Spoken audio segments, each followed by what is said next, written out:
Bismillahirrahmanirrahim. Assalamu alaikum. This is Sarwat Rashid and you are watching your own channel epic learning. तो dear students, आज हम start लेने जा रहे हैं अपने first chapter inter part 1 statistics का, which is introduction to statistics. हम ब्रीफ हिस्ट्री जो है वो डिस्कस करेंगे कि स्टैटिस्टिक्स की ब्रीफ हिस्ट्री क्या थी। अच्छा स्टूडेंट, इस पूरे लेक्चर में, आज के आपका जो लेक्चर है, इसमें आपके पास एक अच्छी खासी मिकदार में एमसीक्यूज भी आप सीखेंगे। स्टूडेंट्स अक्सर हमसे कहते हैं कि भाई एमसीक्यूज कहाँ से करें, एमसीक्यूज के नोट्स दे दें, एमसीक्यूज कहाँ से प्रिपेयर करें। तो डियर स्टूडेंट्स, एमसीक्यूज कहीं से प्रिपेयर नहीं होते, एमसीक्यूज कंसेप्चुअल होते हैं। जिस स्टूडेंट्स के कॉन्सेप्ट्स क्लियर है, जिस स्टूडेंट्स ने अपने लेक्चर्स को थोरोली स्टडी किया है, लेक्चर्स को गौर से सुना है, वो स्टूडेंट्स बहुत इजीली अपने एमसीक्यूज अटेम्प्ट कर सकते हैं।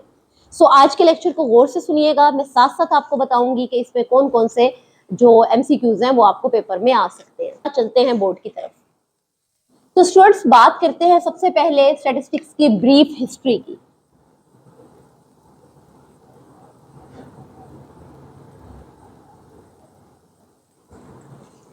एटीन्थ सेंचुरी में, mid of 18th century,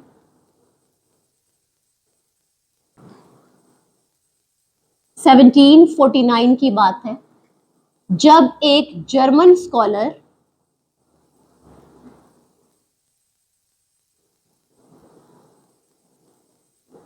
Gottfried या गॉटफ्रीड भी बोलते हैं, एकेनवॉल ने सबसे पहले स्टैटिस्टिक का वर्ड यूज किया।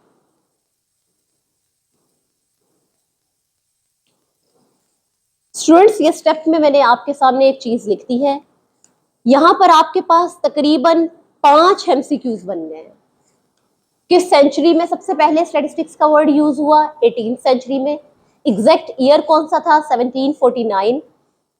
किस कंट्री से बिलोंग करता था वो स्कॉलर जिसने सबसे पहले ये वर्ड यूज किया? जर्मन का स्कॉलर था और उसका नाम क्या था? गॉटफ्राइड एकेनवॉल।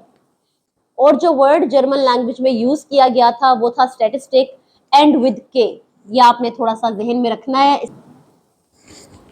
यूजुअली ये अज्यूम किया जाता है, आमतौर पर ये ख्याल किया जाता है कि स्टैटिस्टिक्स में भी किसी लैटिन, इटालियन या जर्मन वर्ड में से डिराइव किया गया है।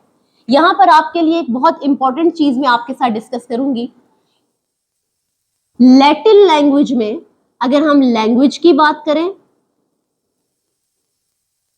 और वर्ड की बात करें, जो स्टैटिस्टिक्स का वर्ड है उसके लिए लैटिन लैंग्वेज में वर्ड स्टेटस जो है वो यूज किया गया।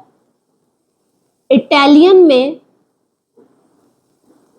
स्टैटिस्टिका,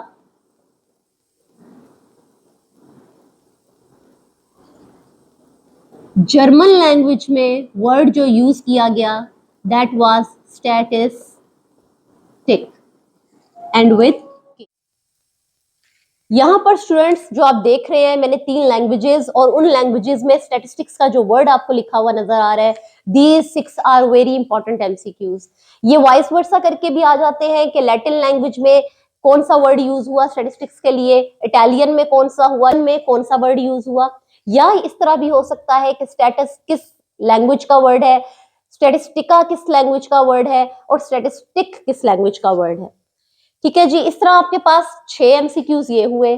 7, 8, 9, 10 एमसीक्यूज आप इस वक्त जस्ट अपनी ब्रीफ डिस्कशन में स्टडी कर। शुरू में जब स्टैटिस्टिक्स आई तो इसका जो मायने लिया गया, इसका जो मतलब लिया गया वो था organized political state. Organized political state. मजीद बात की गई तो कहा गया कि ये दरअसल फैक्चुअल डिटेल की कलेक्शन है जो किसी भी स्टेट से कंसर्न करती है, किसी स्टेट से रिलेटेड जो फैक्चुअल डिटेल है वो स्टैटिस्टिक्स है। यानी इस सारी बहस में अगर हम शॉर्ट एक इंपॉर्टेंट एमसीक्यू निकालें तो यहां से और यहां से जो एक फाइनल डिसीजन लिया गया उसमें कहा गया कि stats is the science of state craft. ये एमसीक्यू भी बोर्ड में आ चुका हुआ है। Well dear student, let 19th century और प्रेजेंट सेंचुरी में अगर हम अब बात करें तो स्टैटिस्टिक्स में एक इंपॉर्टेंट डेवलपमेंट हो चुकी है। स्टैटिस्टिक्स अब महदूद नहीं है। स्टैटिस्टिक्स को सिर्फ ह्यूमन पॉपुलेशन की साइंस नहीं कहा जाता, स्टैटिस्टिक्स को किसी स्टेट की मैनेजमेंट के लिए इस्तेमाल नहीं किया जाता, बल्कि इसको वाइड मीनिंग में लिया गया है। अगर मैं आपसे ये कहूं कि एक लेमैन अपनी रोजमर्रा की जिंदगी में स्टैटिस्टिक्स की साइंस को यूज कर रहा है तो गलत नहीं होगा। एक आम बायर, एक आम खरीदार जिसको कुछ नहीं पता स्टैटिस्टिक्स का, जो साइंस ऑफ स्टैटिस्टिक्स से ला इल्म है, अगर वो भी कहीं मार्केट में जाता है, ग्रोसरी करने जाता है अपनी वीकली मंथली जिस तरह से भी, तो वो अपने जहन में प्रोडक्ट्स की, कमोडिटीज की प्राइसेस, क्वालिटी और इन सब चीजों को जहन में रखता है कि वो किस शॉप से खरीदारी करेगा। इसका मतलब हुआ कि कंपैरिजन कर रहा है, यानी एक बायर क्या कर रहा है, एक खरीदार क्या कर रहा है, कंपैरेटिव स्टडी कर रहा है चीजों की कीमतों की और चीजों की क्वालिटी की, और कहां से उसको अच्छी चीज मिले, और इस तरह वो साइंस ऑफ स्टैटिस्टिक्स को यूज कर रहा है। यहां पर यह कहना गलत नहीं होगा कि स्टैटिस्टिक्स अब सिर्फ एक चीज, एक इदारे या एक मकसद के लिए महदूद नहीं रह गई, बल्कि स्टैटिस्टिक्स का दायरा कार वसी है, हर जगह स्टैटिस्टिक्स मौजूद है। तो डियर स्टूडेंट्स, पेपर में, एग्जाम में जब आपको स्टैटिस्टिक्स की डेफिनेशन का क्वेश्चन आता है तो स्टूडेंट्स हमेशा कंफ्यूज होते हैं कि वो कौन सी डेफिनेशन लिखें, क्योंकि मुख्तलिफ दौर में मुख्तलिफ स्टैटिस्टिशियंस ने, मुख्तलिफ स्कॉलर्स ने मुख्तलिफ किस्म की डेफिनेशंस जो हैं वो इंट्रोड्यूस कराई हैं। वैसे तो आप सभी डेफिनेशंस में से किसी को भी चूज कर सकते हैं, बट इट्स बेटर कि आप एक कॉम्पोजिट किस्म की, एक बेटर डेफिनेशन जो है वो पेपर में लिखें, ताकि आपके 2 मार्क्स जो शॉर्ट क्वेश्चंस के हैं उसमें किसी किस्म की भी कोई डिडक्शन ना हो। यहाँ पर आपके लिए एक डेफिनेशन मैं लिख रही हूँ। आई होप कि it will help you a lot. Okay dear student, the definition of statistics. अब ये सवाल पेपर में किस तरह आ सकता है? Write down the definition of statistics. What is the statistics? Describe in your own word. तो हर जगह आप इस डेफिनेशन को अप्लाई कर सकते हैं।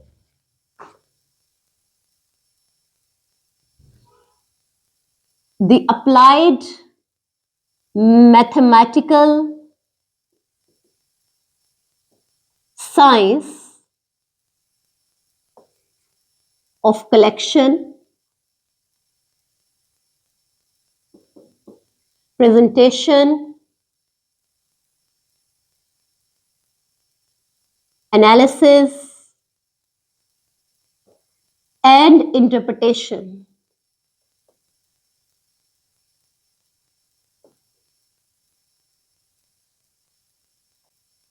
of numerical data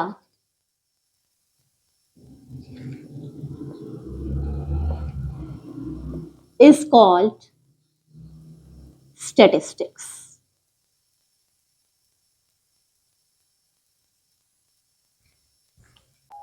क्या है स्टैटिस्टिक्स? अप्लाइड मैथमेटिकल की एक ब्रांच है, एक साइंस है। किसकी साइंस है? मैथमेटिक्स की साइंस है, जिसमें हम कलेक्ट करते हैं, प्रेजेंट करते हैं, एनालाइज करते हैं और इंटरप्रेट करते हैं। किसको? न्यूमेरिकल डेटा को। यानी यहां पर आप ये सारे काम किसके ऊपर कर रहे हैं? एक न्यूमेरिकल डेटा पर कर रहे हैं। यानी एक न्यूमेरिकल डेटा की कलेक्शन हो रही है, फिर उसको प्रेजेंट किया जा रहा है, फिर उसका एनालिसिस किया जा रहा है, और फिर उसका इंटरप्रिटेशन उसको की जा रही है, अपने रिजल्ट को डिफाइन किया जा रहा है। ये सारा जो प्रोसेस है या सारी जो साइंस है, ये साइंस क्या कहलाती है? स्टैटिस्टिक्स। आज आपने इस लेक्चर में क्या सीखा? मोस्टली आपने यहाँ पर शॉर्ट चीजें सीखी जिससे आपके पास एमसीक्यूज आते हैं, तो इनको आपने अपने माइंड में रखना है, क्योंकि आपको पता है कि चैप्टर 1 में से आपको कोई लॉन्ग क्वेश्चन नहीं आएगा, डेफिनेशंस होंगी शॉर्ट और एमसीक्यू। एक और बात याद रखनी है कि ये अप्लाइड मैथमेटिक्स है और ये साइंस का सब्जेक्ट है, जिसमें आप क्या करते हैं? कलेक्शन करते हैं, प्रेजेंटेशन, एनालिसिस और इंटरप्रिटेशन न्यूमेरिकल डेटा की। तो ये एक स्टैटिस्टिक्स की ब्रीफ डेफिनेशन है जो आपका शॉर्ट क्वेश्चन भी आता है और बहुत इंपॉर्टेंट शॉर्ट क्वेश्चन है। उम्मीद करती हूँ स्टूडेंट आज का लेक्चर आपके लिए बेनिफिशियल होगा।